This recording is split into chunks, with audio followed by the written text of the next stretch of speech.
Alice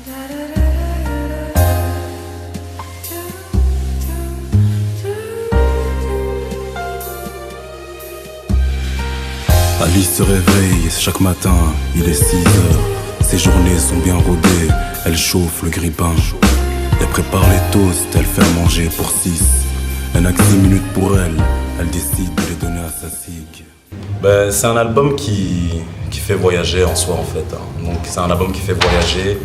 Le titre Muse, lui, c'est tout simplement parce que j'ai été inspiré par différentes femmes, que ce soit des mamans, des tantes, des cousines, des sœurs, des amis. Et ça invite à voyager sur plusieurs thématiques. Il y a la thématique de l'éducation, il y a l'amour bien entendu, il y a l'introspection. Et au travers des 11 titres qui composent l'album, on voyage dans toutes ces thématiques.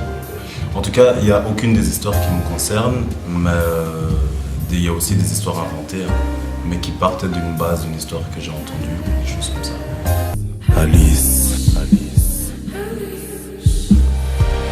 aime faire la fête, le vendredi est synonyme de robe.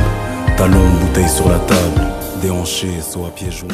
Moi, je suis né à Kigali au Rwanda, mais je suis arrivé ici en Belgique donc en 94. Je suis arrivé juste après, du moins pendant la période du génocide au Rwanda. Et depuis, j'ai grandi à Bruxelles, d'abord à Krainem, ensuite à Molenbeek. J'ai des très bons souvenirs, j'ai eu une enfance assez courte là-bas, mais qui était tout de même assez aisée. Enfin, j'allais à l'école, j'avais des amis, je jouais dans la rue. Mais du jour au lendemain, on a dû quitter le Rwanda, effectivement. À cause de tout ce qui se passait là-bas, à cause du génocide, des gens qui mouraient dans les rues, des tirs, de tout ce qui s'ensuit, donc on a dû prendre la fuite. C'est vrai que si on va dire entre guillemets, une enfance ordinaire, il y a peut-être des choses qu'on oublie de quand on avait 5 ou 6 ans, mais des choses comme ça, on garde d'office des images et qui sont plein dans la tête. Ouais. Elle ne croit pas en l'amour, elle ne l'a connu qu'à moitié. Papa n'était pas là, maman était invisible. Un soir, elle donne son corps à son âme sœur.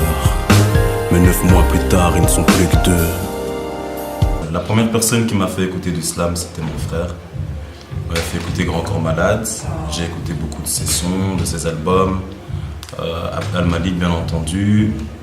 Chez les Belges, il y a le rappeur Gandhi, qui se fait appeler maintenant GAN. Et ça, on va dire que c'est vraiment les 3 grands noms que je peux citer pour l'inspiration et pour ce qui m'a donné envie de faire de la musique. Chez les Français, il y avait, parce qu'on n'entend plus beaucoup, il y a Youssoupha. Chez les Belges, il y a Gandhi, il y a Damso, et il y a un rappeur qui est un peu plus discret qui lui s'appelle Vincano.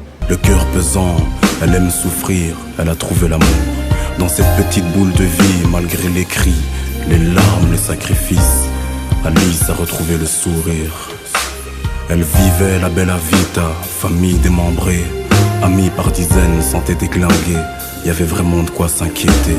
Donc je peux pas dire que le slam est au-dessus du rap de façon textuelle, parce qu'on peut trouver un texte de slam très nul et un texte de rap qui sera hyper bon, et ils peuvent parler du même sujet.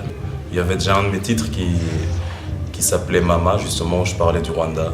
Et j'avais reçu certains messages, comme maintenant au niveau de la communication c'est facile, j'ai reçu certains messages des personnes qui se trouvent au Rwanda, que je ne connaissais pas du tout, qui ont écouté la musique et qui m'ont dit qu'ils avaient beaucoup apprécié. Donc ce serait vraiment bien pour moi. Ouais.